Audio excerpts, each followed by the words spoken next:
In Science Today, we're going to talk about food chains. Today's objective is 3.9b, and that is to identify and describe the flow of energy in a food chain and predict how changes in the food chain affect the ecosystem.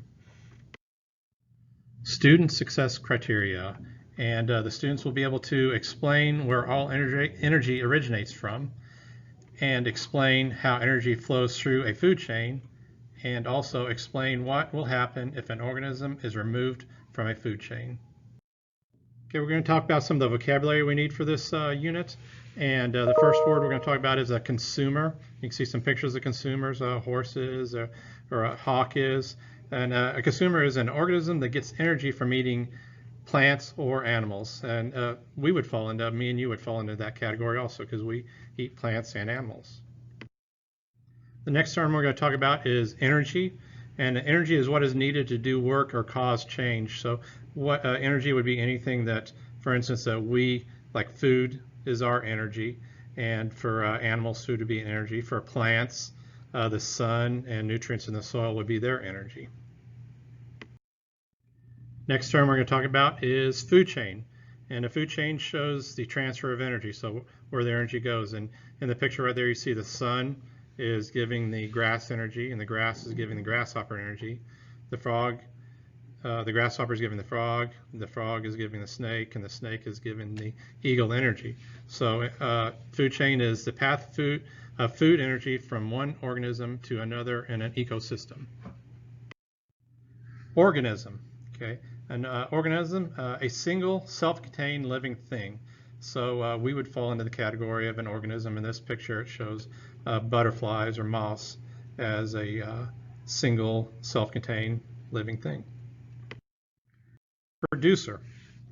Producer is an organism that uses sunlight to make its own food for energy. So in this lesson, we're going to concentrate on plants as producers. So we're going to go ahead and kind of see how the food chain works, and we're going to take a look at this illustration really quick. And we can go ahead and get it started going right here. And first off, you have the grass right there, and you see the grasshoppers getting ready to eat the grass. But before that even starts, where does the grass start from? And all energy starts from the sun. So the grass grows because of the sun. And then you're going to get the grasshopper is going to eat the grass. And after the grasshopper eats the grass, the frog is going to eat the grasshopper. Okay. And then further down the chain, the snake is going to eat the frog. And there further yet, the eagle is going to eat the snake. So I'm going to say, how does that help the grass out? And we're going to show that the eagle eventually is going to die, and its body is going to decompose.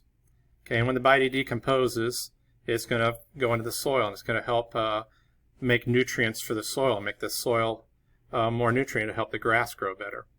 And so the dead bodies of all things help the soil become more rich, and it's going to help.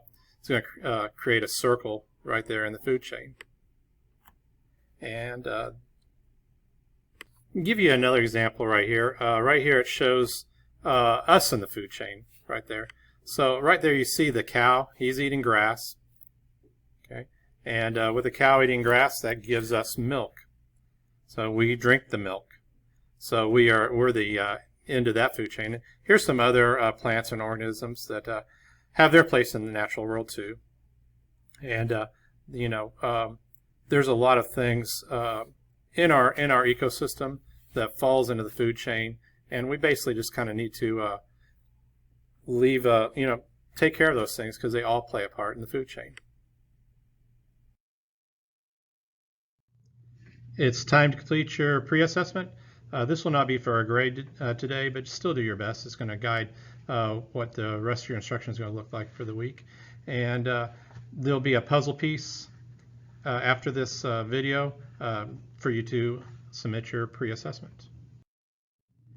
And if you have any questions, please email your teacher or send your teacher a message through Schoology as soon as possible. That way we'll know if something's not working for some reason, and we can get it fixed for you in a timely manner.